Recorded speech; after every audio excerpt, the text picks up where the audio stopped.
Ginsberg, last name at birth Kaufman. The interviewer is Louise Barbaro. The city is Brooklyn in the state of New York. The country is United States of America, and the language is in English. Hello, my name is Louise Barbaro, B-O-B-R-O-W. Today's date is November 13th, 2000. I am conducting an interview with survivor Alex Ginsberg. The interview is being conducted in Brooklyn, New York, in the United States of America. Good afternoon. Hi, What is your complete name? Alice Ginsberg. Would you spell that, please? A-L-I-C-E-G-I-N-S-B-U-R-G. What was your name at birth? Suri Kaufman. K-A-U-F-M-A-N. Suri or Sarah, either way. So how did Suri or Sarah become Alice? Well, the translation of Suri into Hungarian was Serene, and I disliked the name. I always disliked it. I was unhappy about it. So when I came to the United States, I decided to make a change when I registered for school. And I thought of my friend, my favorite friend, whose name was Alice, and I chose that name. And I registered as Alice Kaufman, and it stuck with me. May not have been the best choice, but this is it. Do you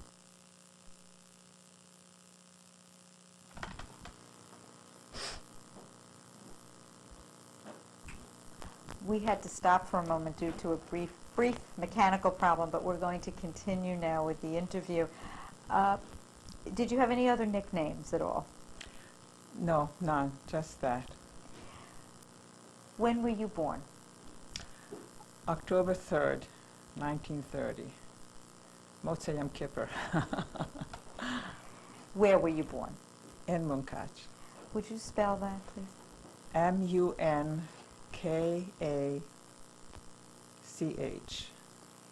And where is Munkatch?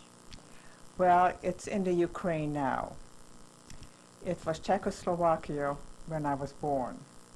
And in 1938, 1939, the Hungarians came in, and it became Hungary under the Nazis. What were your parents' names? My father's name was Theodore or Tovia Kaufman. My mother's was Sylvia or Sylvia Weiss. Her maiden name was Weiss. Did you have any brothers and sisters?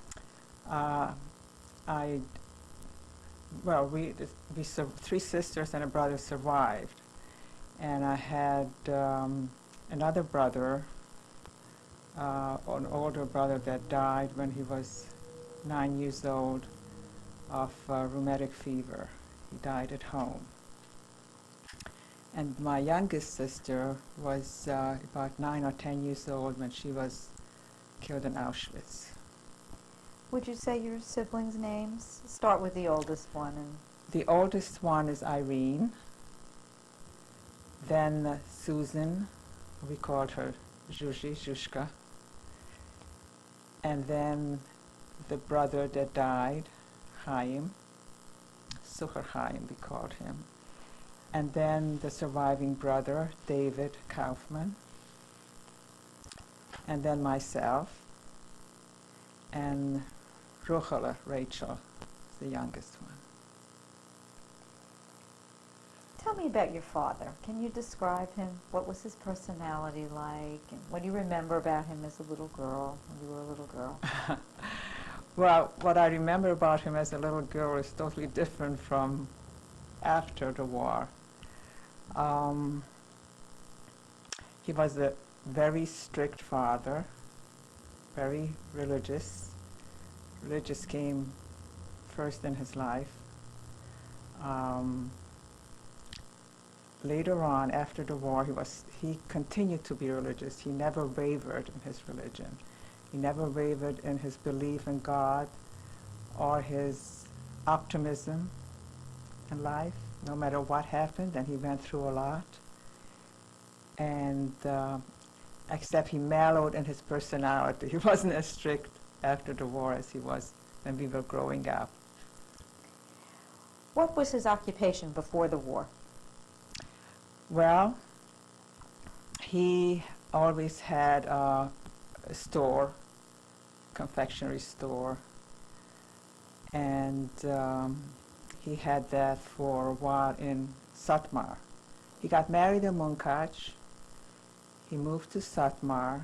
He opened a business there, and he was doing well. And his first 4 children were born there. And then the authorities were blackmailing him because he was a foreigner. And he couldn't continue that way, so he had to give it up. And he moved back to Munkatch. And at that point, things were going down. He could not make a living. And my mother had to take in sewing, and she was an excellent seamstress and turned out beautiful clothes. And this is what he helped around the house. And this is what we lived on, what she earned. Things were difficult, they were hard, yes. Are there any special stories or anything you remember, any special occasion you want to share that you might have done with your father as a child? Any incidents that stand out in your mind? Oh, not much. I don't remember much. I just remember that as a young girl, I was busy, may have been close to my teens. I was playing outside with my friends, and he insisted that I stop and come in and sweep the kitchen floor. Somehow that bothers me to this day, that he interrupted my play, and I never did that to my children because of it. Silly, but actually I don't remember much else. Oh, I know he was in the synagogue a lot. He would sit and learn, and I remember him sitting and learning with my brother, and he did help a lot around the house because my mother had to make a living sewing. He was strict. Tell me about your mother. Well,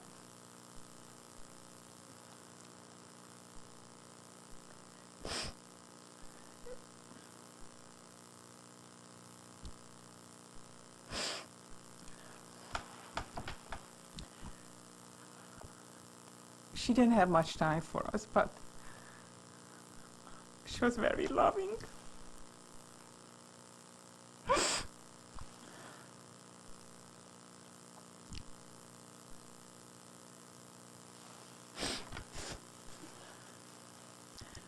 I used to sit up late and watch her sew and fall asleep at the sewing machine. And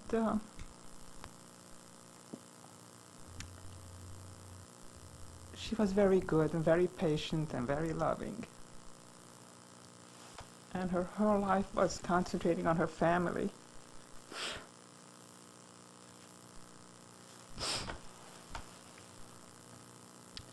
Even though she was very, very busy, and of course never had time for herself, only for the family.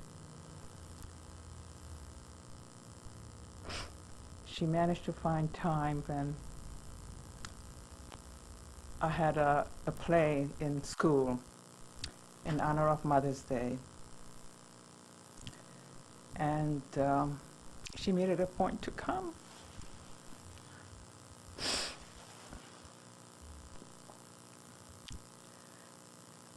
And I remember after the play, I came off the stage and I presented her with a scarf in honor of Mother's Day.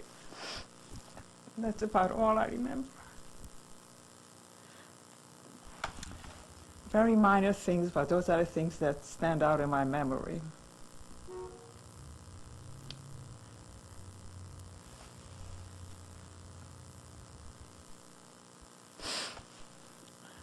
I'm upset whenever I think of her because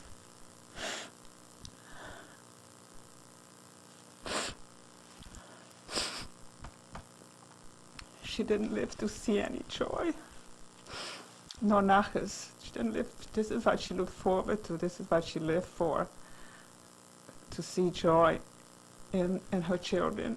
And she didn't live to see all that. Children or grandchildren.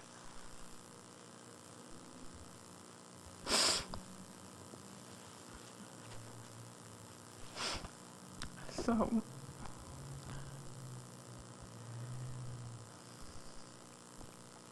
it's difficult to talk about her because of it, but I think of it very often.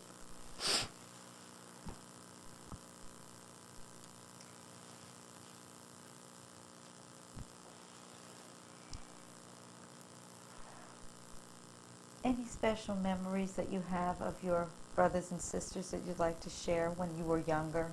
Some of the things you might have done together, or... Actually, I don't remember any of that. I don't. I do remember during our summer vacation we would go to visit my paternal grandparents in a Hungarian village. They had a farm, and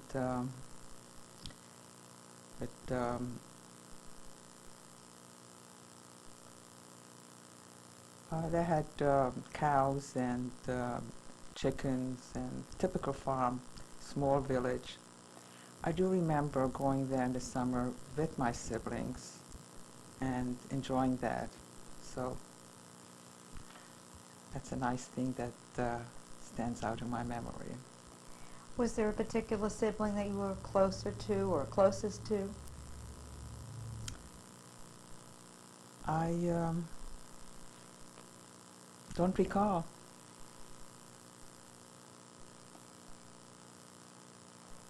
Do you remember your grandparents? Yes, yes. On both sides, or? From my father's side, I remember both of them. That's where I spent my summers. From my mother's side, I only knew my grandmother, and I was very close to her too, because she lived not far from us, and she lived with my uncle, who had 8 children. They all perished with his wife, and she lived with them and helping my aunt raising the children. And I used to be there all the time, helping with the children because I enjoyed being with them, and my grandmother. She was very much like my mother, very good-natured and all that, and loving. So those are pleasant memories. Did you have large extended family nearby, aunts and uncles? Yes, yes. I had 2 uncles that lived, actually 3 uncles, all from my mother's side, my mother's brothers. My mother was one of 8, family of 8. She was the 8th. She was 7 brothers, and she was the only daughter. So they all lived proximate vicinity, yes. Can you describe the house that you grew up in? Do you remember what it looked like? Oh, yes. It was a nice entrance hall, and in back of the entrance hall was the kitchen, and bedrooms on each side of the entrance hall. Comfortable house. Do you remember that? You had indoor plumbing and electricity? No. Outhouse. Electricity? It's funny. I don't recall that. It had a backyard? It was a yard, yes. It was a typical yard where your neighbors were alongside of you. You enter from the street into a long yard, and there were houses alongside of you or opposite you. Those were our neighbors. Like a courtyard. Right. Munkatch, how many Jewish people would you say were living there when you were there? Well, out of the 30,000 population, half were Jews. And so did you have non-Jewish neighbors? No, I don't remember having non-Jewish neighbors. How would you describe your religious upbringing? We were very religious. My father, as I said, he was very strict. But I wasn't given a Jewish education. They did not believe in giving a girl a Jewish education. My father taught me how to daven. My brother had the Jewish education. He went to Cheder. And we had all, you know, my mother covered her hair, and strictly Orthodox. So you went to public school? Is that Public school. Mm-hmm. Can you describe the Shabbos dinner in your house? Oh yes, I remember the Shabbos dinner because that's when we had a once a week meat or chicken or duck or goose. Believe it or not, today it's a delicacy. Then it was, we had that quite often. Like today you have poultry, chicken, and Shabbos was the good meal. The rest of the week, I can't say the same.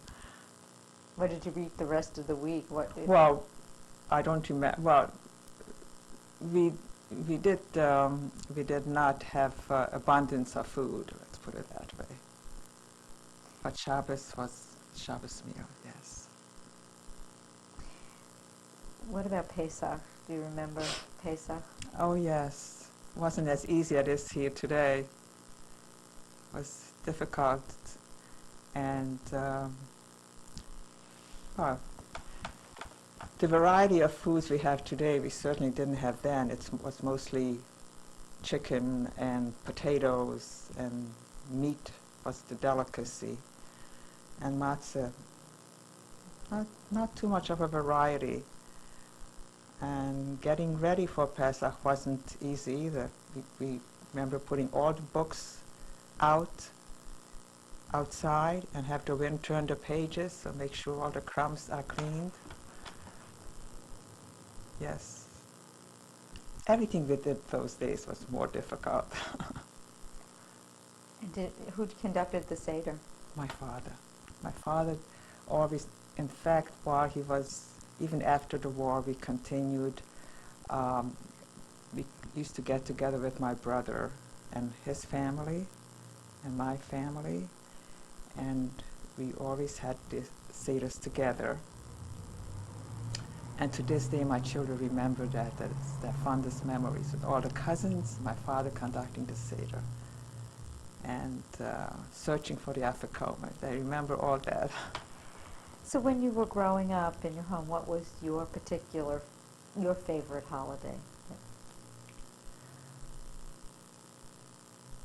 Actually, we did enjoy Passover. I don't remember any of the others, and of course I enjoyed Shabbos every week. What did you enjoy most about Shabbos?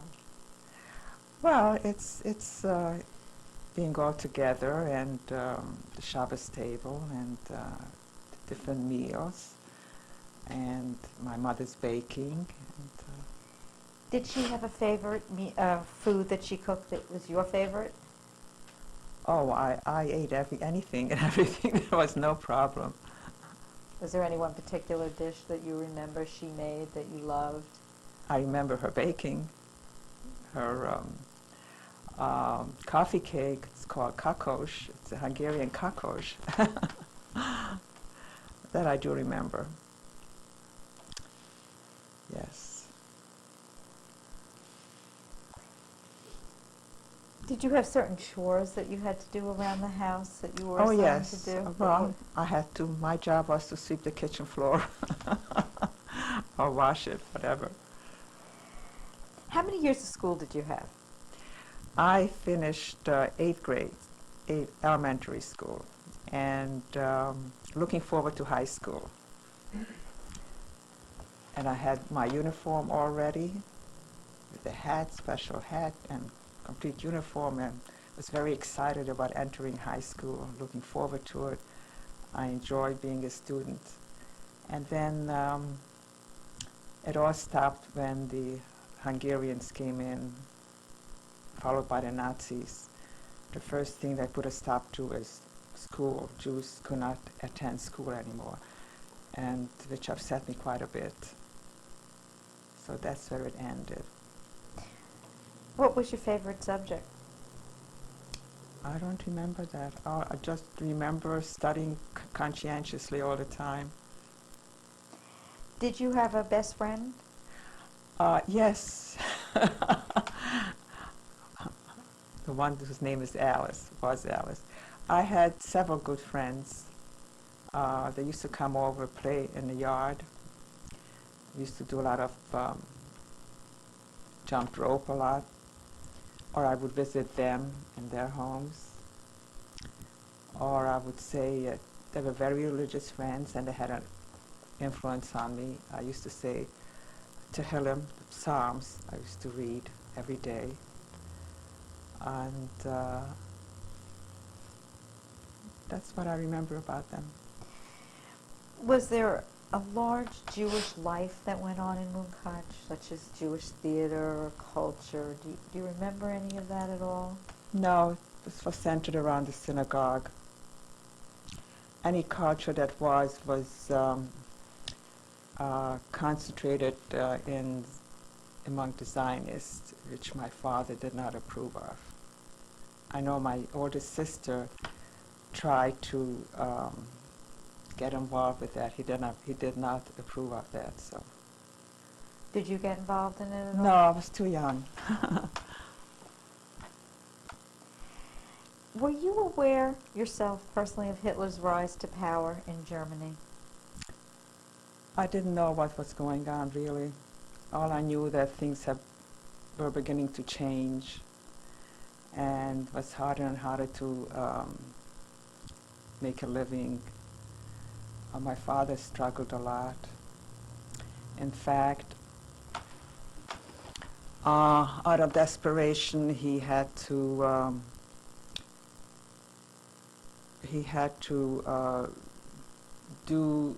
try to earn a living, which was illegal what he did.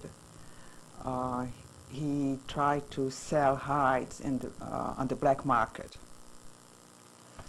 And in order to do that, he purchased the raw hides. He stretched it and dried it up in the attic. And then he stained it to make leather out of it, shoe leather. I don't know where he got his training from, but he did that. And it was my job to deliver it to the buyer, which was all illegal, black market, but you had to do it to survive. And I was tall and skinny, so he was able to wrap it all around me. And I put on a big coat, and I delivered it. And this is how we got by, little by little things. How did you feel about doing that? Scared. Scared. Did your family have a radio, or did they get any news in the home? The news usually, my father usually came home from the synagogue with the latest news. I don't remember having a radio. So did you hear your parents talking about what was happening? No. Either I didn't hear it or I don't remember. Did you personally experience any anti-Semitism at all before the war? Were there any incidents that you can recall that happened to you? No. There must have been, but it didn't come to the surface right away. So in Munkatch, was your circle really mainly Jewish people, or did you come in contact with non-Jews? I personally don't remember having had any contact with non-Jews. When were you aware? When did you personally sense that things were changing? Well, when I was affected by it. When about Well, was that? Well, of course, when I realized that I cannot attend high school. And What when year approximately would we be talking about? Well, probably between 1943 and 44. So the first awareness you had was not being able to attend school. How And did, then, yes, I'm yeah, sorry. How did that? Well, that upset me quite a bit. And then I realized that something is wrong. And then what else began to happen? Well, of course, for a Jew to make a living was very difficult. And I helped my father along with the black market. And of course, in April 1944, all the men were mobilized to go to labor camp to help in the war effort. A lot of them didn't come back. They worked them to death, and they were helping the military, but they were not equipped with any ammunition, guns, or anything like that. They were just helping with the war effort and building railroads, etc. And I had a lot of uncles, my father's brothers, that never came back. My father, thank God, came back. So your father was also... He was also taken, he came back, right. He used to write us postcards periodically about his optimism, always optimistic, and we have to keep hoping.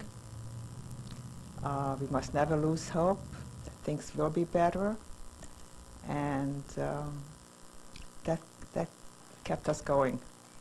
Did your mother have the same optimism? Yes, yes. I think I acquired it too. Okay, we're going to stop now. We'll continue with the next tape shortly. Okay.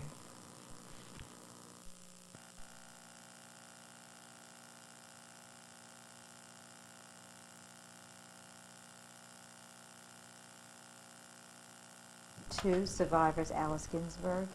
The date is November 13th, 2000. Mrs. Ginsberg, we left off on the last tape. We were talking about that both your mother and your father were optimistic, Right. optimists. So go on and tell me what else happened. You started to tell some of the changes were occurring. Yes, and What else? Well, soon after that, we started to wear the yellow star. And in April of 44, they gathered us in the ghetto, which was not far from where we lived. I had relatives living in the area where the ghetto was. And so we moved in with one of my uncles and his family. What did you take with you? Were you allowed to take anything with you from your house? To the ghetto? Yes, but we took very little of what was valuable, which we didn't have much of. We couldn't take too much because there wasn't enough room to do that, so we just took essentials. Did your parents put anything in hiding at all? No, we didn't have anything to hide. Times weren't that good. And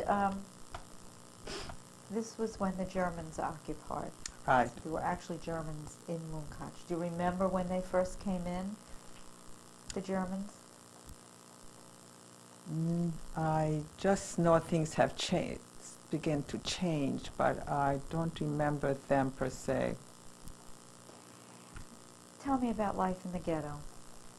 Well, it was crowded, and we were there for several weeks. We tried to normalize it as much as we could. Wasn't easy, but we did what we had to do. Was there food? Yeah, limited amount, yes. Could you go in and out of the ghetto, or was there gates surrounding it? I don't remember that. It was just a neighborhood that I was very familiar with because both my uncles lived there. My maternal grandmother was there. So it wasn't too much of a change for us. Was there any schooling at all that you No, could go to? the schooling stopped long before that. So what did you do when you were there for how long? Oh, for several weeks. So during that time, Didn't do anything.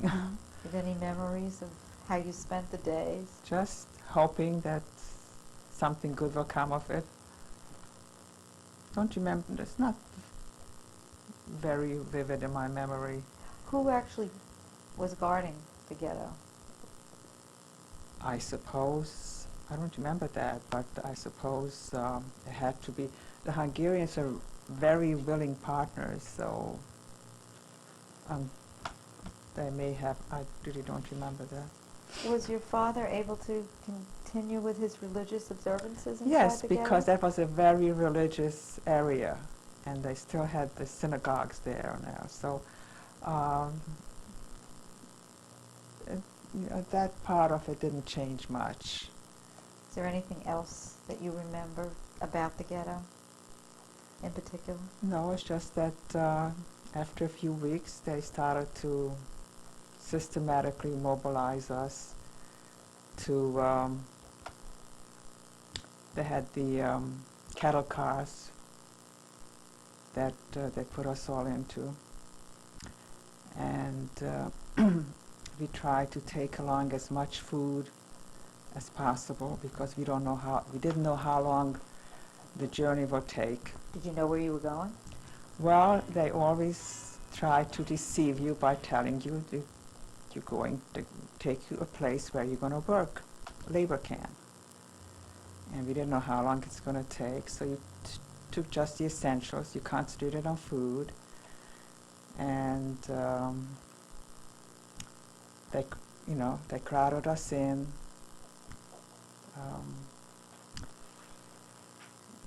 It was very crowded, I remember that.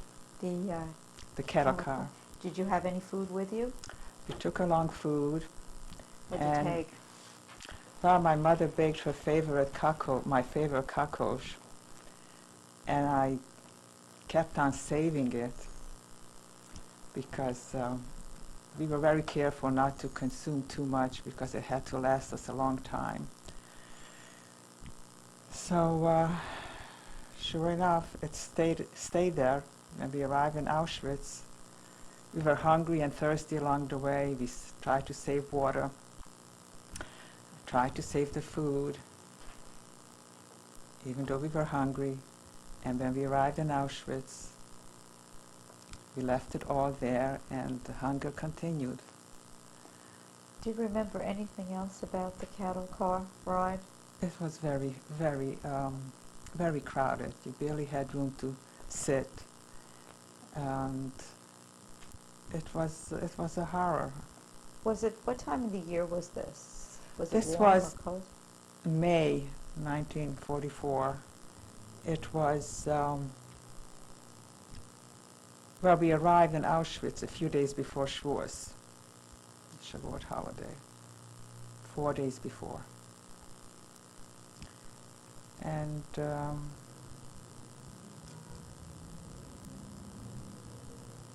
of course, when we arrived,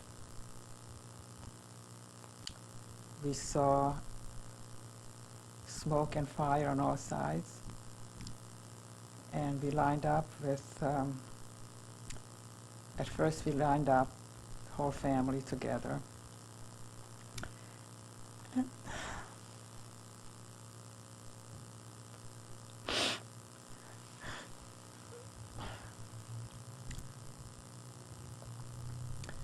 My father said we should all say Shema Yisrael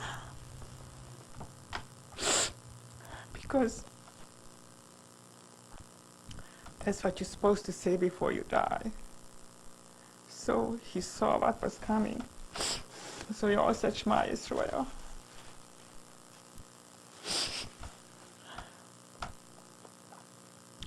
And soon after that, they separated the men from the women.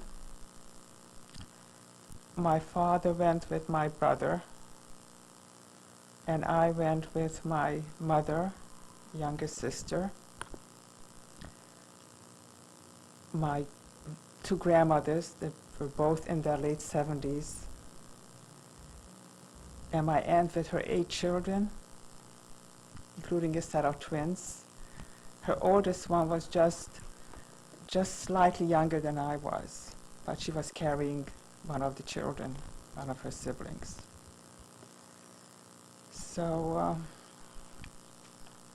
my father told us later on that when the selection came among the men, he told my brother to say that he's older than he was. He was 14.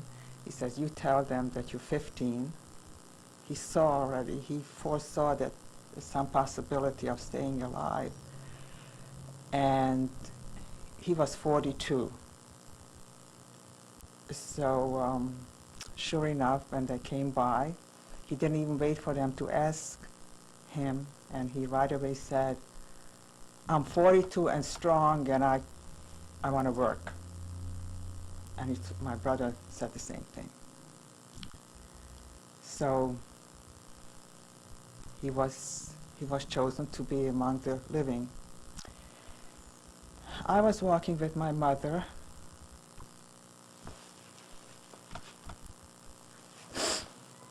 and holding on very tight.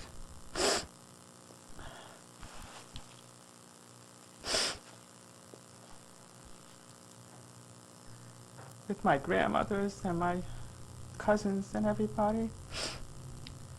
And then I guess this Polish guard came and tore me away from her. And I didn't want to go. And my mother kept saying, go ahead, go. And I said, no, I want to stay with you. And he pulled me away and took me to the other side. And I ran back, and he pulled me away again. This time I ran to, I saw this SS guard nearby, possibly may have been Mangala supervising. And I ran to him, and I told him, please, I'm only 13. Please let me go with my mother. And he didn't want to deal with it. He just told the Polish guard, take care of her. And this Polish guard saved my life. He just...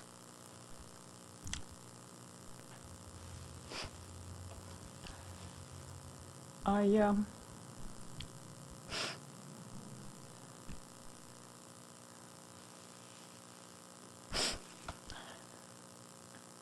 remember hugging and kissing my mother.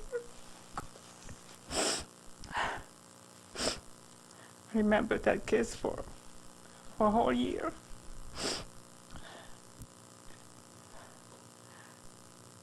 Kissed and hugged and said goodbye.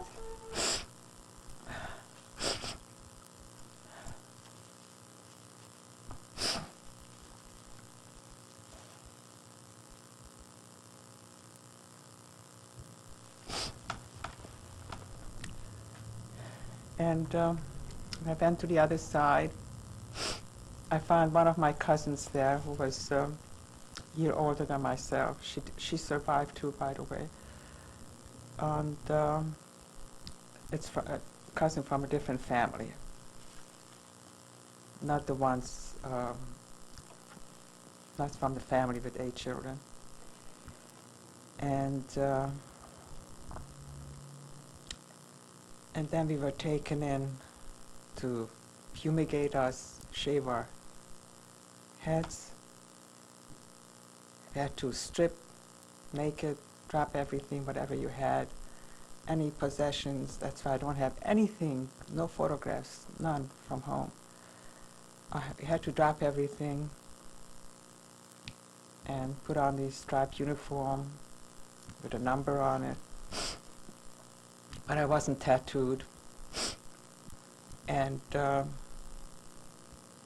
then they took us to the barracks. And the Polish woman guard, otherwise known as Capo, told us, "You're never going to see your family again."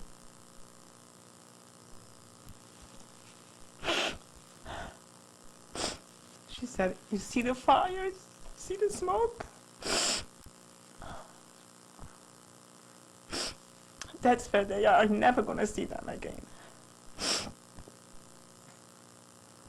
They were very bitter because they had already spent 3 years there before we got there, so they were resentful. They resented the fact that we just came. They were there 3 years already, so. And I still held on to that hug and the kiss and the hope.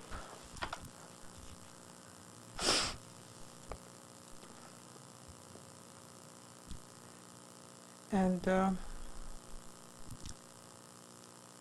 course our place there was that huge bed, the bunk beds, not exactly bunk beds, they were like 2 or 3 stories high with 3 on each end. I think it was 3, may have been 6, I don't remember. On each end. Hardwood, and this is where we slept. Who were you with besides the cousin that you slept with? We got separated. I never saw her again till a few years after the war in Israel. I don't know, she was in a different bunk, different barrack. I don't remember seeing her again after that. So the women that you were in your bunk that you slept next to, did you know any of them? Or? No.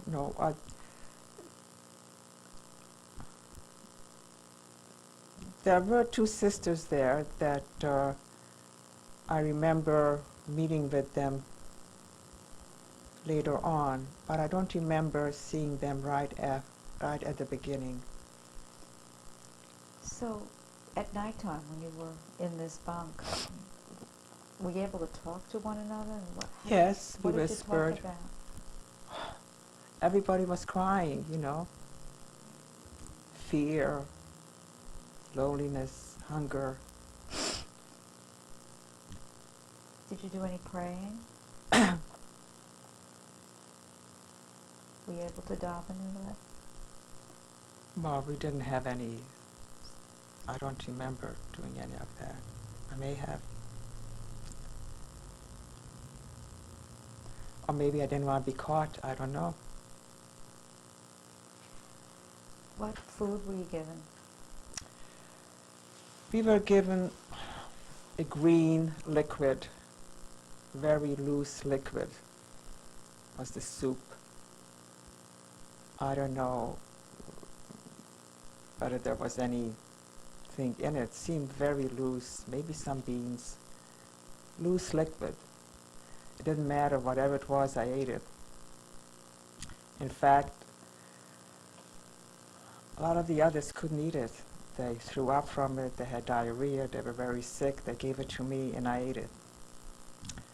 I had a healthy constitution, was young, and I ate it because it was better than nothing. And we also had one piece of bread, brown bread. That was our ration for the day. And you had to hold on to that, because if you didn't, your inmates would steal it from you. Hunger makes you do things that you wouldn't otherwise. So that was our ration for the day. And some survived on it, some didn't. Were you able at all to see your father and I brother? didn't know what happened to him. I never saw him again till after the war. I didn't know what happened to him after we parted. And with the woman with the 8 children, the one that had the twins, were any of them? None of them survived. They didn't go in line with you at all? They all went on the other line with your mother? None of them survived. Did you work while you were there? Did they have you do any No, work? no, they were just, we didn't work. I neglected to mention something else about, there was a pregnant woman among us in the barrack. And she went into labor. And we tried to protect her and not to let the couple know. How did you protect her? What did you do? I couldn't, I was very young, but there were women who were more capable. They were trying to help her, but her screams attracted the couple, and she took care of her, and we never saw her again. She was probably giving birth there. Somehow she slipped by. They probably didn't notice her pregnancy. We didn't do any work there. They were just counting us every single day, twice a day. Every morning and every night. Stripped us completely naked. Had to stand outside, and this was from May till October. Every single day. Naked, strapped naked, regardless of rain or snow or cold or anything. We stood for hours till the SS was ready to do his selection, and went by and looked you over from head to toe, and you never knew when you would be the next, when they'll pick you out of the line. And I must have been aware of that because I was busy pinching my cheeks so I should look healthy. And I was very tall for my age, so they didn't know how old I was. And this went on every single day, twice a day. Very humiliating, of course. But they looked upon us worse than animals, because you don't treat animals the same way that they treated us. Were you aware of any women at all that tried to, or any kind of sabotage or any kind of acts at all, in the camp? No, I wasn't aware of it. I tried to be very good, so not to make waves. But when you're very hungry, you're driven to do things that are not that you were not supposed to do, such as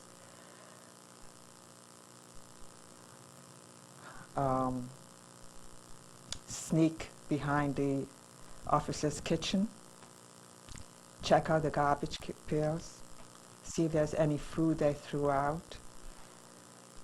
And I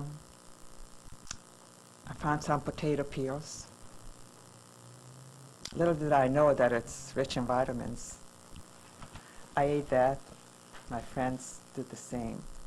we grabbed the potato peels and ran back to the barrack and ate it. Anything to suppress the hunger pangs. So that wasn't legal. Had they caught us, they would have shot us without hesitation. Didn't matter to them. That's about all that I remember that I did. Did you see anybody trying to attempt to escape? There was no escape, because if you made that attempt, all you had to do was touch the wires that were electrified, and you would be electrocuted. And of course, you're surrounded by guards at all corners. To my knowledge, there was no escape. Did you see anybody touch the wires? Don't remember. I read about it afterwards, but it did happen. In your barrack, were you just with other Hungarian women, or were there other nationalities in there with you? Is it mixed? Well, no, because this transport that we were on, we all arrived together from Munkatch and vicinity. So it had to be all about the same. Did anything else happen there that stands out in your mind that you recall in Auschwitz? Just being lonely, missing my family, not knowing what's going to happen. And hunger overtakes everything. But I never gave up hope. I never gave up hope. Was there any sort of support system that you developed, like with the other women? Well, we were all in the same boat. So more or less suffered the same things. Some were more pessimistic than others, but I always had hope. I guess I got that from my father. Never gave up hope. While you were in Auschwitz, did you continue to menstruate? No.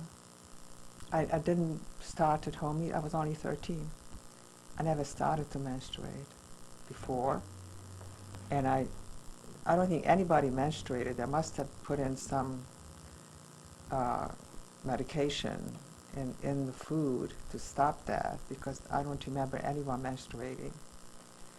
And of course that stopped the onset for me.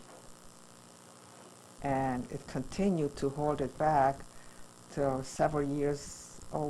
Didn't start menstruating till close to 17. So that was during my growing period, and that's how I was affected by it. How long did you remain in Auschwitz? Till October, from May till October.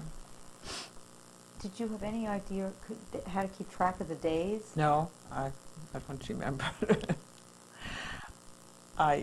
It's just that those two sisters that I mentioned earlier, they were much older than I was, and I had met them after the war. Well, we walked home together after liberation, and they remembered. They remembered a lot of things I didn't remember. So any information I didn't remember, I have from them.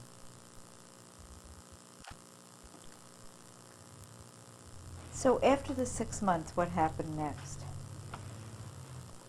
Well, they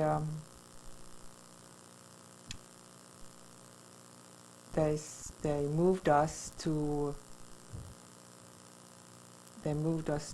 a different locale, to Reichenbach. Which would be where? Well, Langenbielau. They took us to Langenbielau. It was the Polish and Czech border, but it was considered, I think, Germany. They may have had control of it. So we stayed in Langenbielau, and we worked in Reichenbach. Reichenbach was a city. And I worked behind a machine. I worked on parts. I thought it was ammunition, but we weren't told what it was. But I remember working, trying to be conscientious, not to instigate them. I always try to play it safe. How did you get there from Auschwitz to to Reichenbach? Maybe by train. I don't remember that. And where did you stay? Where were your sleeping quarters after you were done working? Then we would go back to Langenbielau, which was nearby. So that was a camp. It was a camp. And how would you describe the conditions inside this camp as compared to Auschwitz? I don't remember anything about that. Amazing. It may have been a typical camp. The food was slightly better, or we had 2 pieces of bread instead of 1, and that way, because we were working, we were productive. I just remember working behind those machines. What did you actually have to do? I had to insert certain parts into the machine and working it, and of course the SS women would supervise us, constantly watching us. That's all that stands out in my memory. Do you remember how long you worked each day? How many hours? No, all day.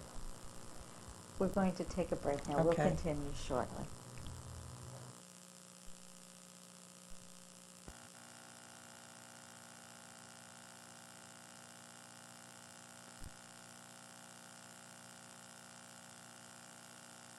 Survivors Alice Ginsberg. The date is November 13th, 2000. Mrs. Ginsberg, we left off on the last tape. You were talking about working in Reichenbach and basically working all day. Did you, while you were, was this a factory that you were in? It was a factory with machinery. Were there civilians there also? No, only us. I guess just slave labor. And how were you treated there? Well, then they always talked down to us. We were never treated civilly or anything like that. We were slave laborers, so. Was anybody maltreated, or, did you witness anything, punishments or anything like that? Not to my knowledge. It may have happened, but I was very innocent. Did anybody try to commit any acts of sabotage, making these, if it was munition parts? Was anybody that you know of? You wouldn't dare. Wouldn't dare. And insofar as the conditions at the camp where you went back to, do you recall anything at all? None. Blank. It's amazing. I can't believe it.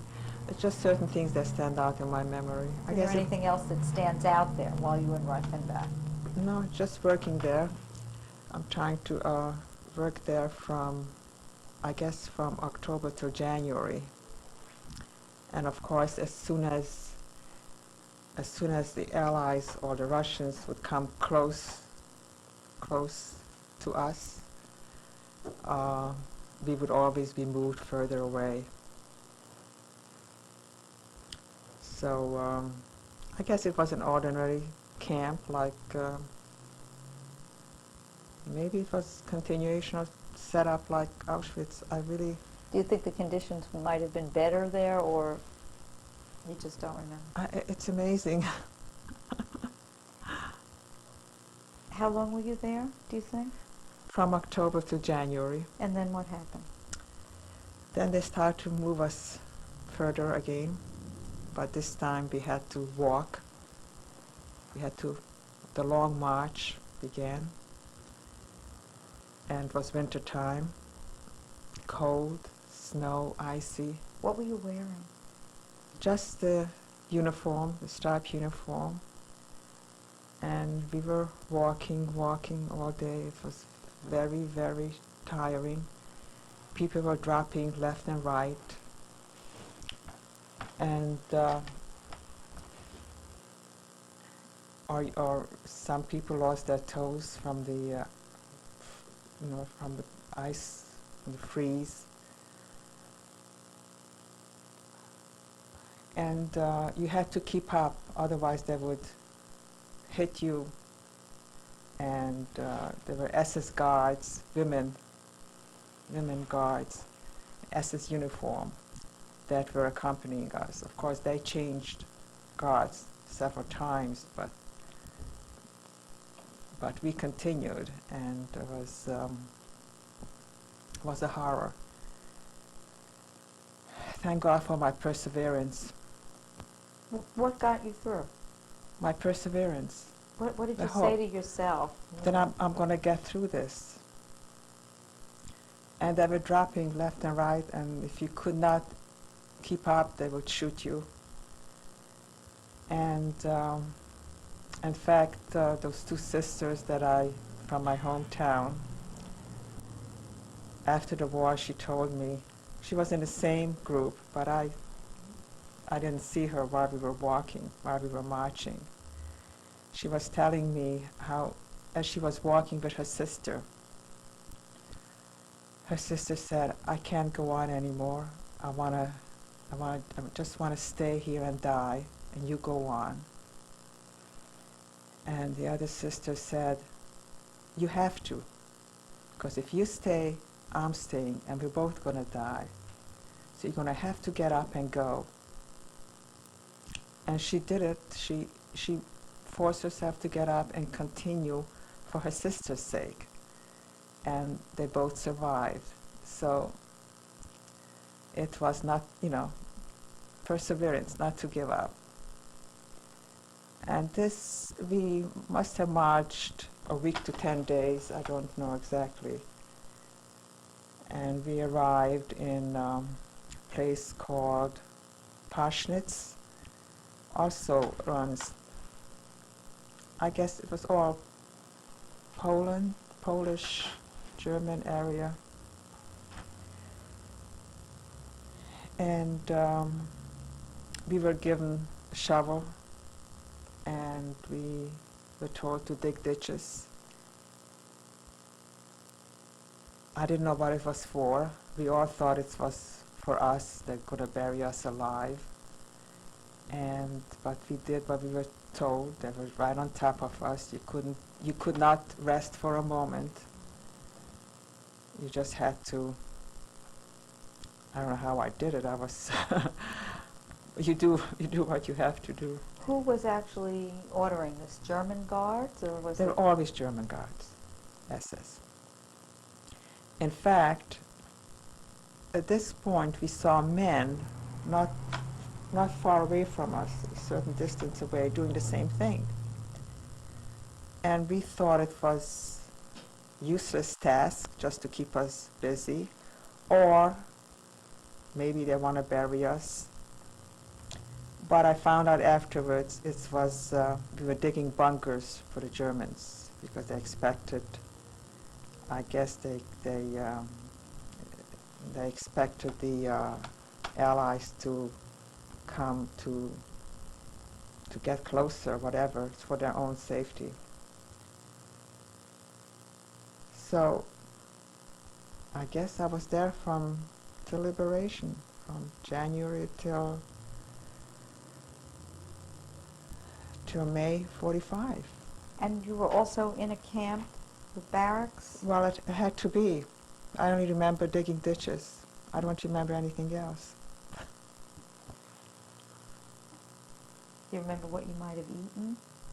Well, they never gave us too much to eat. We were always the verge of starvation, skin and bones. And of course, they were dying, dropping left and right, and I had my perseverance. I was young, and I never gave up hope. Do you remember anything at all that might have happened while you were at Parschnitz? Anything else? Well, just that they would beat you if you didn't keep up with the workload. Did you see beatings? Yes. But not on yourself? No, So you were able to keep up? I guess I did. Any contact at all with civilians while you were doing None. this? No, I don't remember seeing civilians. Do you remember going to where the ditches were being dug, to back to where you slept? Do you have any recollection at all? I may have marched back. I don't. Maybe those sisters would remember, but whenever I ask her about it, she doesn't like to talk about it. She seems to remember everything. She was older, but she doesn't want to talk about it. So what happened next? Well, a few days before the Russians came in, the German guards disappeared. We woke up one morning and we find ourselves alone, no guards, they're gone. We couldn't believe it. So my friends, two sisters from my hometown said, let's get out of here. But there was this doctor there who overheard our conversation, and he said, don't go yet, because you may meet the Russians along the way, and it's not going to be good. Because he must have known that they were barbaric, even though they were our liberators, and it would be safer not to leave right away. So we waited a day. In the meantime, I don't know where it came from, a wagon full of food came in, bread, all kinds of food, and people were attacking the food. A lot of them got sick and died from overeating all at once. After going through hunger for so long, they attacked the food, got sick from it. What did you do? We must have just taken the minimum, and those friends said, let's go, let's get out of here. So we left before the Russians came in. They took some food along for the road, some, I don't know, some spices they got hold of.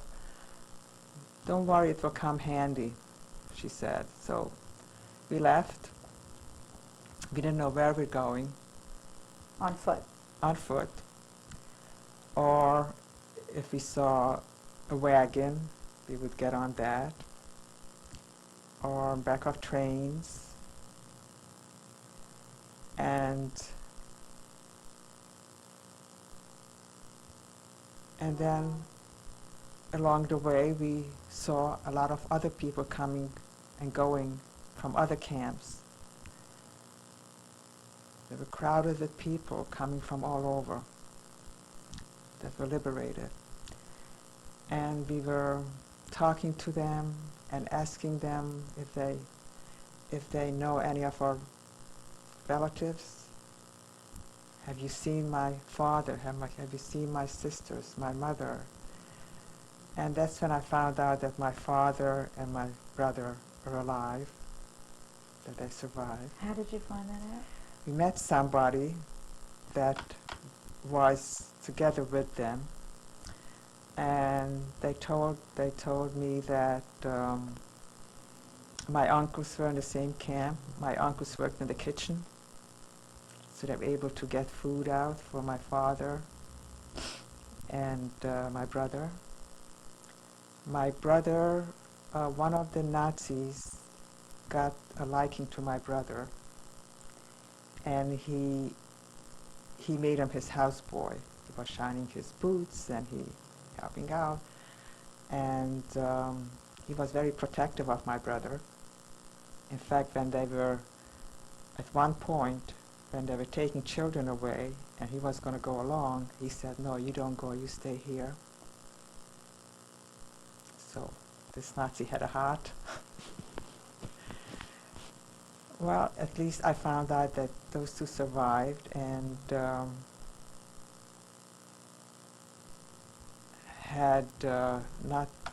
didn't go through hunger the same way I did. And we continued on. We ran out of food, and one of the sisters came up. We met some Polish women, and we asked them for food. And they said, "We hardly have enough for ourselves. We cannot share it with you, cannot give you any." So she came up with the spices that she had, and she offered them spices for food, and they did. They did a trade-in. I don't know why that was so precious to them. So this is how we traveled, by foot, by wagon, by train. I just followed those two sisters. Did you know where you were going? No, that we wanted to go home. We just wanted to go home, as though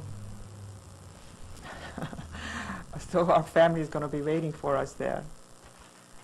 And after a while, we got home to Munkatch, and I went straight to my house. And of course, the Hungarians were living there, and they were not very friendly.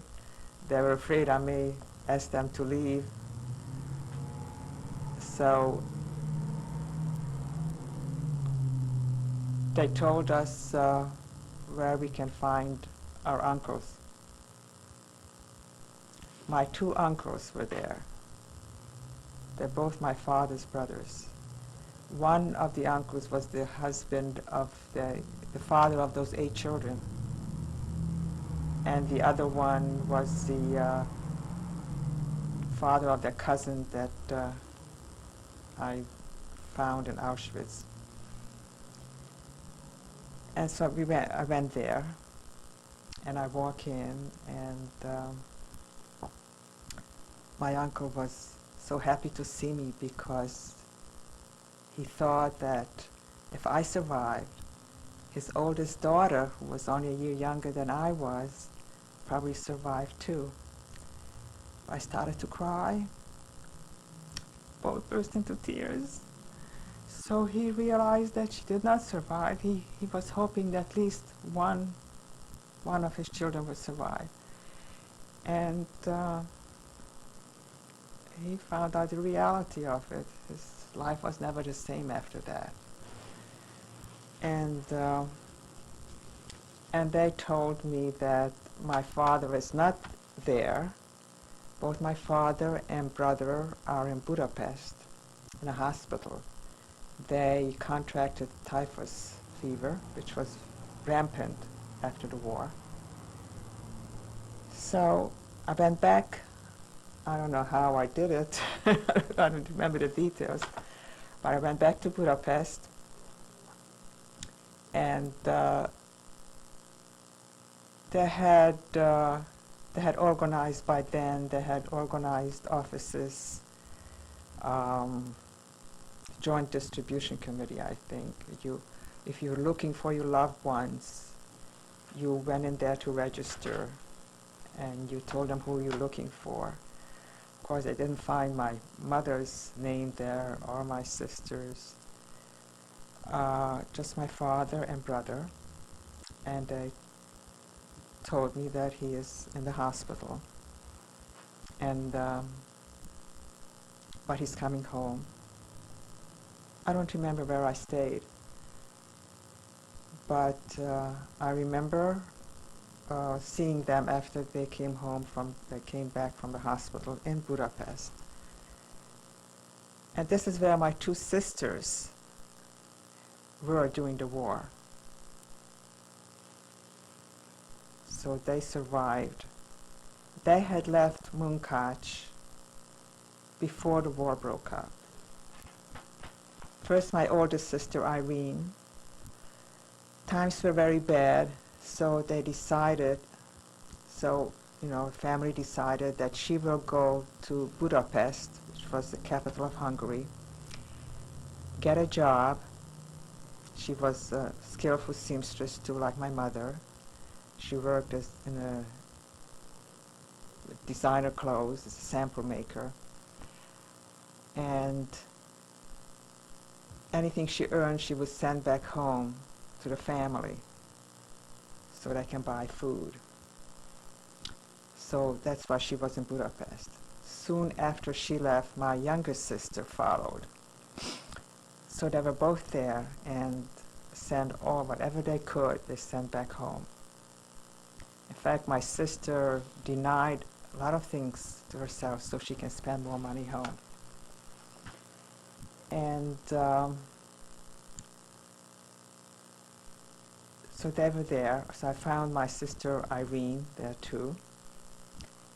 And my younger sister, Susan, was already married. She met someone during the war in Budapest. They were both in hiding, and they met and married, and they were ready to go on Aliyah to Palestine. And so we saw them briefly before they left. And then arrangements were made for all these displaced persons to go to a displaced person camp. It was Leipheim, which was Bavaria. That was not far from Munich. And that's where all the displaced persons were staying till we thought we will also go to Palestine. So we were there, we were being educated about Zionism. We had some culture, we had more food, and it was a nice change. It was more pleasant. What was it like for you, your first reunion with your father and your brother? You went to see them in the hospital? I don't remember seeing them in the hospital because I was told they're coming home already. Of course, I was very emotional. Very emotional. They looked so haggard.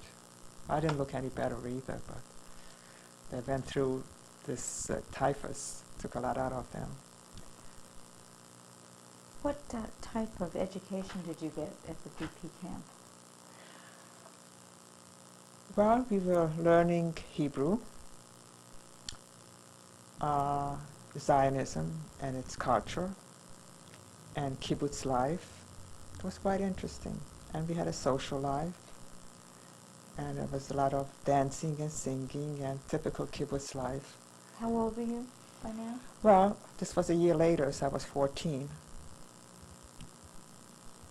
And this with my older sister and my father. And we stayed there for a while, planning to go to Palestine.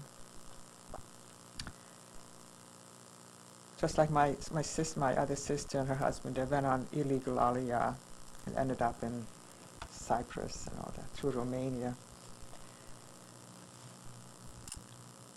But somehow our family here in the United States found out we're there. I had my mother's youngest brother was here. He came here in 1939.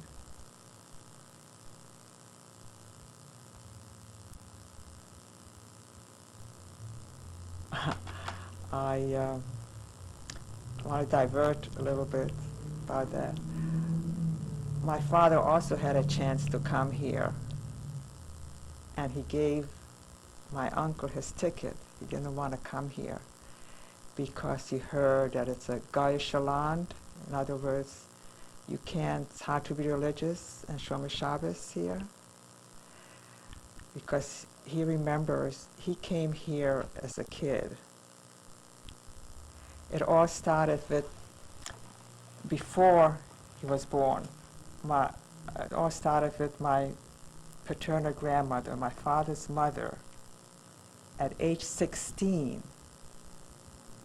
first long before she was married, at age 16, she came to the United States to better her life and to bring her family out. So she came here, she got a job as a maid. She earned enough money to bring her brothers out. She was the only girl among 3 or 4 brothers. She took them out, and her mother. In fact, her mother is buried here. And she was here for several years, and then she said, I have to go back home and get married. She was quite a woman those days. She went home, got married, had 2 children, had 3 children actually, she lost 1. She came with 2 surviving children, my father and his brother. They came to the United States, and my grandfather said, I'm not staying here. It's a goyish land. You have to work on Shabbos. He's not staying here. So he said to his wife, I'm going back. She said, no, she doesn't want to go back. So he said, you stay. He went back. She stayed with her 2 children, but eventually she followed him back to Europe. The rest is history. So my father was 5 years old when he was here, and he remembered that, so he never wanted to come here. So he gave the ticket over to the affidavit, whatever, to my mother's youngest brother. So they're the ones that worked on us to come to the United States. You must come here, you have an easier life. And then my father's uncles, my grandmother's brothers that were here, found out about it, and they kept on sending papers too. You must come here. And constantly bombarded us with papers to come. And that's how we switched our itinerary, so to speak. My father got hold of an English-Hungarian dictionary, and he started to learn English in the DP camp. And he taught us whatever he could. And that's how we ended up coming to the United States. When did you come? What year? That was February 7th. It's funny how I should remember that date, but I don't remember all the other dates. February 7, 1947. And you came how? But it was by boat. It was a military boat. It wasn't an easy trip. My father, my brother, and 1 sister. The other sister was in Palestine already. We came here, and my aunt and uncle from my mother's side prepared us a furnished basement apartment. Apartments were very difficult to come by. Where right was after this? the war in Brighton Beach. And that's where we stayed. They were helping us out. After 2 weeks,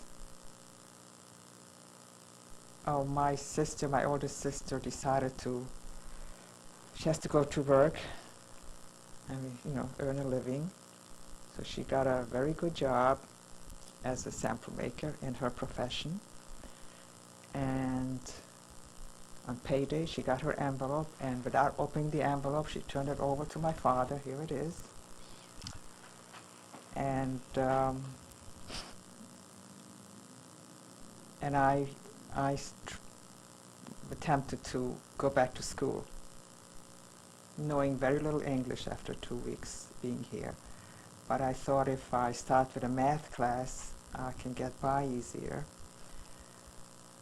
I went for a little while, not long, and then I had to stop and get a job and continued my education at night. And my uncle had a fruit store, so my father helped out in the fruit store. And this is how we gradually So how was it managed. for you adjusting to life in America? What was it like as a teenager? I don't remember having a childhood. I don't remember going through the teenage years. I grew up very fast. How did you adjust to the school? You said you did go to school for a little while. It was very difficult because I didn't know the language. It was very difficult. So I decided I'm going to go to night school and learn English first while I work during the day. And this is what I did. And 2 years later, I got married. And how did you meet your husband? We went to a resort, my sister and I, and he saw me there and he asked a friend to find out more about me, and then he called me. And as far as I was concerned, it was a blind date. Was he a survivor? No, he came here in 1939. We're going to stop this tape. We'll continue Sure. shortly.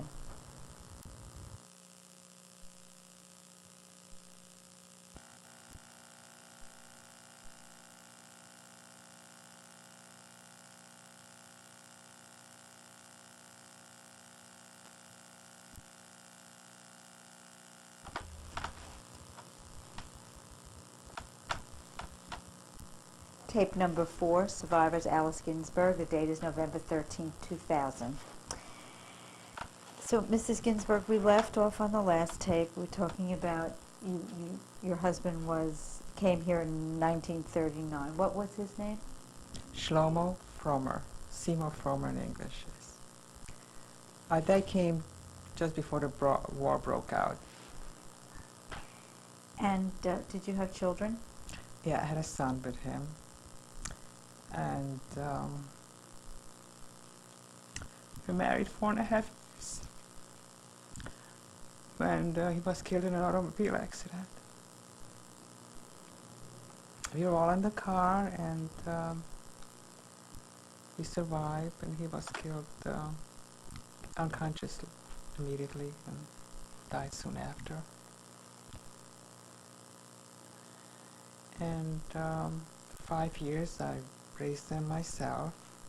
The one child. The one son. What's your He's son's the one name? that lives in Israel now. And what is his name? Herschel. Call him Heshi. And of course I was in close contact with his family. To this day I am very close with them. And I spent a lot of time there with my son. And 5 years later, I met my present husband, Barry, and he adopted my son. And he had a little girl, Aviva, and I adopted her. And then we had number 3. So there are 3 of us now, and we're all very close. And what's the third child's name? Judith. She's the one that's expecting any day now. And you have 2 children in America then? I have 2 daughters here. Aviva lives in New Jersey, Teaneck, New Jersey, and Judith lives in White Plains. And how many grandchildren do you have? Well, Aviva has 1, Zahava, she's 9 years old. And Heshi has 4. The oldest is 18. 2 boys and 2 girls. The oldest is 18, the youngest is 11 and a half. Lovely children. And are you presently working, or are you retired? No, I'm not working now. I worked while I was widowed for a while, And after I remarried, I was raising Aviva, and soon after that, I had Judith, and I became very active in schools, in the school I attended, Yeshiva Flatbush. I was very involved there. I was involved in different organizations. And went back to school, almost left that out, and earned my high school diploma and associate college degree. I enjoyed that. Had to make up for all the years that I missed, and that was fun. And I'm a very involved mother and grandmother. Did you speak about your experiences that you went through to both your children and to others? Did you talk about it? Well, after we arrived in the United States, I just put it behind me. It wasn't discussed, and no one wanted to hear. And I didn't really... In fact, I wrote everything down after the war. I thought I'd write a book about it, and it just lost it and lost interest in it. I didn't talk about it. No one wanted to hear anyway. And I just wanted to look forward. I didn't want to look back. The children attended Yeshiva Flatbush, where they were very much exposed to the history of the Holocaust. They were shown films about it every year during Yom Shoah. They were very much aware of it. And they knew I had survived the Holocaust. They knew but I did not offer any information unless they wanted to hear it. And they didn't want to ask me because they didn't want to upset me. So not until lately, past, 20 years, they started to put emphasis on talking about it and the obligation to talk about it. And then I, talked about it somewhat. So it was the children asking you? Well, it would come up.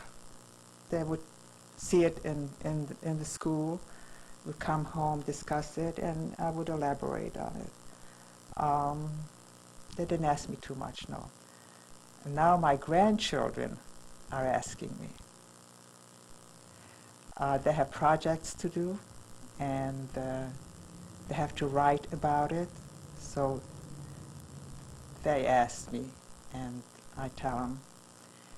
My oldest grandson, one that's 18 in Israel, he went with his school to Poland, Auschwitz, and visited all the camps.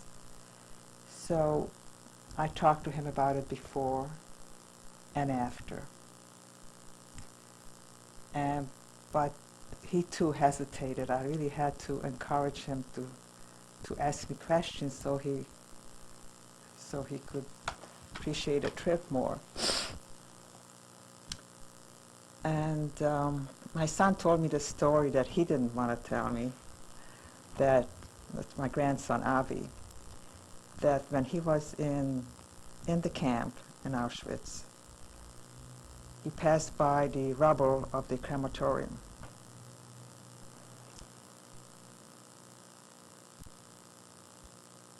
And prior to that, the parents were told to write a letter and give you the children a letter to open when they get there. And my grandson opened the letter. My son wrote out where he told them that this is where your grandmother died, your great-grandmother, and your grandmother's sister and uncles and aunts. He opened the letter right near the crematorium. After he reading that letter, he jumped onto the rubble. He put on tefillin and he started to daven. So I found that very touching. He didn't even tell me about it. My son told me about it. They're always afraid to talk to me about it because I'll get upset. But I don't think about it much either. You know, just go on with life and appreciate life more, value life more. Try not to emphasize trivialities and all that. How did it impact upon you in raising your children, the experiences that you had? Did it in any way when you were raising them? Well, I always bent over backwards, not to make them feel guilty that I went through this. Although when I think of it, I can't picture my children going through what I went through. I can't picture them at 13 and I couldn't picture them at 20 either. But I tried very hard not to make them feel guilty or different or anything like that. I think I don't know how I would have been otherwise, but I think more patient, more tolerant as a result. I know what's important and what not. So well, we didn't talk about it much, and I did not bring it up, you know, too often. Did it change for you your belief towards God or any of your attitudes towards your faith? No, I'm just that way. No, neither did my father. Didn't affect him. It didn't. Try to be positive in life. I remember how my father always was, optimistic. Life is not smooth sailing. We have ups and downs and all, and maybe I learned to cope more as a result. You will develop a coping mechanism, and it's possible that I have it from that. I don't know. And family, that's important, family. And do you ever have any dreams at all about it? once in a blue moon, once in a while, not too often. And if you do, what is it that you dream? Well, the frightening thought of they're coming after us. They're coming after us again, and oh, I don't know how I'll survive it. And that, in 50 years, this happened maybe 3 times, not too often, because I don't dwell on it. I don't dwell on the past. So after having gone through what you did, what is the message you would like to give? What would you like the world to learn as a result? Well, the world, they should man's inhumanity to man, that has to stop. That is so cruel. I don't know if it ever will, you know. But it's still happening, I know, but hopefully that should come to an end. And of course, we all want peace. And as far as my children are concerned, I just want them to emphasize the positive in life, family, the importance of siblings, and staying close and have consideration for one another. This is what I would like, not just from my children, but humankind, which it's a utopia. Is there anything else you'd like to say? Anything you feel we left out or you'd like to add?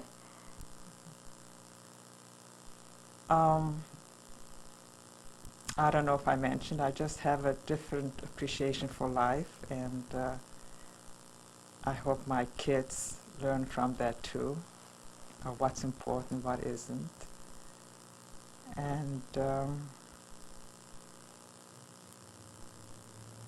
of course, hopefully we have peace, Israel. And I enjoy my family and grandchildren to the fullest. And this is what I want to concentrate on. Well, I'd like to thank you very, very much for the Thank you. interview today. Thank you.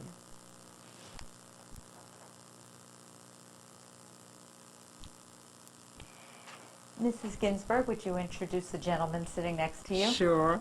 This is my one and only loving husband, Barry. And I can only say good things about him.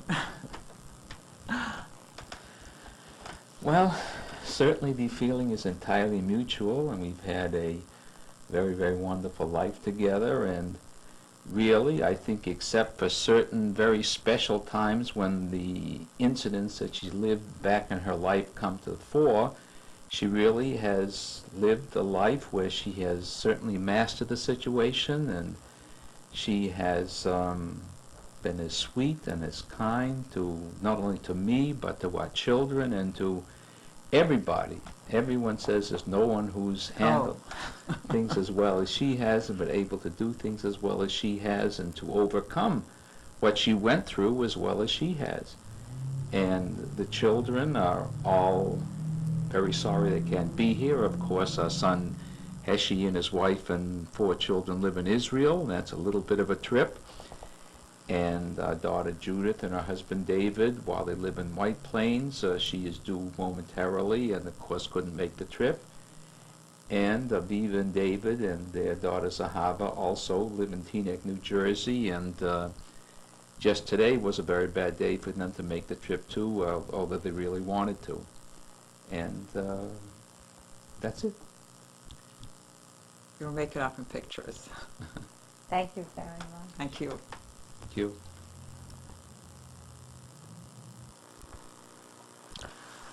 All right, this is a picture of my grandfather and his 2 sons, my father and his brother. To the left is my father's brother, Moshe. The center is my grandfather, and to the right is my father. And this was taken during World War I. All 3 were in the military, which had to be, well, after the war was over, probably 1918. Where? Hungary. And your father's name is? My father's name, he was called Theodore, or in Hebrew, Tovia. This is my mother, and this was taken when she was engaged to my father in Munkatch. Her name? Her name was Sylvia. And, okay, you said when. Right. Now, this is my father and mother together when they were engaged or just married, and also taken in Munkatch. This is a hastily grouped picture, family picture. My oldest sister is on the bottom left. To her, and on the right side is my younger sister, Susan. My mother is in the center, and to the left of is me. That's me holding on to her, and to the right is my brother David. And your sister on the bottom left? What's her Irene, name? I'm sorry, Irene. This is my father and his second wife that he married after the war. Her name was Miriam, and this was taken probably in 1950 he remarried. This is a picture of my sisters and my brother. From left to right, my sister Susan, then my brother David, and then it's me, myself, and Irene.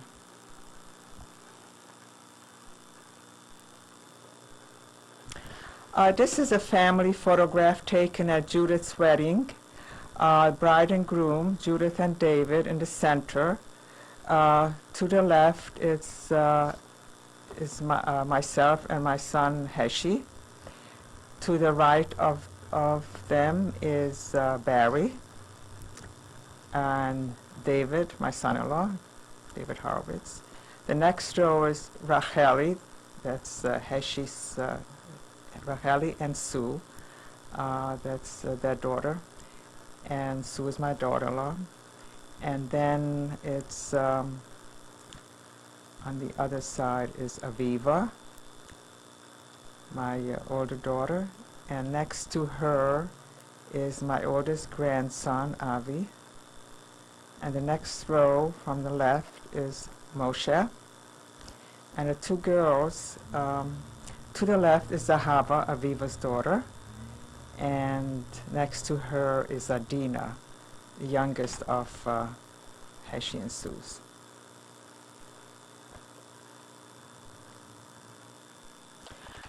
This is a photograph that was taken during Moshe's bar mitzvah in Israel. To the left, starting with the young boy. One is about what my father told me that he experienced the concentration camp. There was somebody, one of these men, smuggled in a pair of film, and he passed it around to the man who had to stand in line to use the film. While there wasn't, they had to do it very quickly, there wasn't enough time to use both the shar rosh and the shar yad. They had to choose one or the other, put it on quickly, make the brocha, and pass it on to the next one, and give up their bread for the day for that mitzvah. So they not only risked their lives to do it, but they also gave up their daily ration to have that privilege which they could not experience before or after that. It seems that somebody risked their lives to smuggle the film in. I can't imagine how they did it, because when you arrive in Auschwitz, they stripped you naked. There was no way to hide anything.